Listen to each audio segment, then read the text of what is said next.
ভালো আছেন? Definitely Ifti always ভালো। রাইট নাও আমি আছি কোটাপাড়া ব্রিজ। এটা কিন্তু বিকল্প ব্রিজ, আবার ঠিক অপোজিট পাশে আগের ব্রিজ ছিল। অ্যান্ড এখন কিন্তু ঘুরটা ভাই ছেড়ে দিব। ও গাইজ, আনফর্চুনেটলি মিস্টেক হয়ে গেল গাইজ। অনেকদিন পরে আসি ঘুড়ি উড়াইতে, কিন্তু দেখেন ঘুড়িটা ঠিক উড়াইতে পারলাম না। রাইট নাও আমি কিন্তু কোটাপাড়া ব্রিজে আসি, তাই না? অ্যান্ড এই ব্রিজটা হওয়ার আগে গাইজ আমাদের এত কষ্ট হতো। ঠিক এদিকে ক্যামেরাটা অন করো, এদিকে ঘুরাও। আগে ওই ব্রিজটা ছিল, ওই ব্রিজটায় মানে যখন একটা বাস বা যে কোনো একটা যানবাহন, ভারী যানবাহন যাই, এতটা কাঁপাকাঁপি করতো।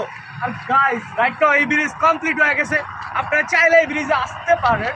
এই ব্রিজে অ্যাটলিস্ট দুপুরে না আসে, রাইট নাও আমি দুপুর টাইমে আসছি।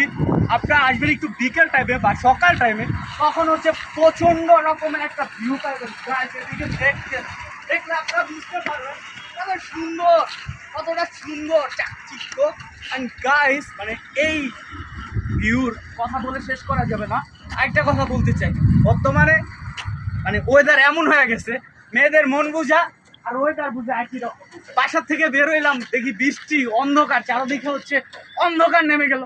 বাট যে ব্রিজে চলে আসছি তখনই মানে আবার রোদ উঠে গেল। যেটা বলতেছিলাম, সব কিছু হচ্ছে ডিসিপ্লিনের বাইরে না নেওয়াই বেটার। সব কিছু আল্লাহ যা করে ভালোর জন্যই করে। আর আপনারা চাইলে এই ব্রিজে ভিজিট করতে পারেন, অনেক সুন্দর, অনেক সুন্দর। এখনো হচ্ছে ব্রিজের যে রাস্তা আছে আপনার এখনো ইনকমপ্লিট রয়ে গেছে, 80%-এর মতো হয়ে গেছে, 80% বা 90% এরকমের দিতে পারে। আপনারা আসতে পারেন এই ব্রিজে গাইস, অনেক সুন্দর, অনেক সুন্দর। আর সবচেয়ে বড় কথা হচ্ছে আপনারা আসেন বা না আসেন, এই ব্রিজটা হওয়াতে কিন্তু আমাদের অনেক অনেক হেল্প হয়েছে। কেমন হেল্প হয়েছে জানেন? ওই ব্রিজটা আগেই বলছি যে ওই ব্রিজটা কিন্তু অনেক ঝুঁকিপূর্ণ। একটা ওই ব্রিজটা কমপ্লিট হয়ে গেছে বা অ্যাক্সিডেন্ট যে একটা যানজট থাকে ওইখানে, আমার ঠিক পিছনে আপনারা একটু লক্ষ্য করেন যে ওই যে ওখানে কিন্তু অলওয়েজ দুজন মানুষ সবসময় থাকে, যেন জ্যামজট না থাকে। দুজন মানুষ সবসময় থাকে, রোদের ভিতর দাঁড়িয়ে থাকে। তো তাদের ডিউটি করতে অনেক কষ্ট হয়। সাধারণ মানুষের জনজীবনের কথা চিন্তা করে খুব ক্রিটিক্যাল হয়ে যায়, খুব ডেপচি হয়ে যায়। আর যেহেতু হচ্ছে মানে জ্যাম জিনিসটা প্রত্যেকটা মানুষের সাথে পরোক্ষভাবে জড়িত। আপনি যদি ঢাকার কথা খেয়াল রাখেন, ঢাকার দিকে তাকান, ঢাকা কিন্তু ফার্মগেট এলাকায় বের হওয়া যায় না, এতটা জ্যাম। তো আমাদের শরীয়তপুরের মতো জায়গায় এখানে যদি জ্যাম থাকে তাহলে নিজের কাছে ইনকমপ্লিট আনইথিক্যাল সিচুয়েশনের ভিতর পড়ে।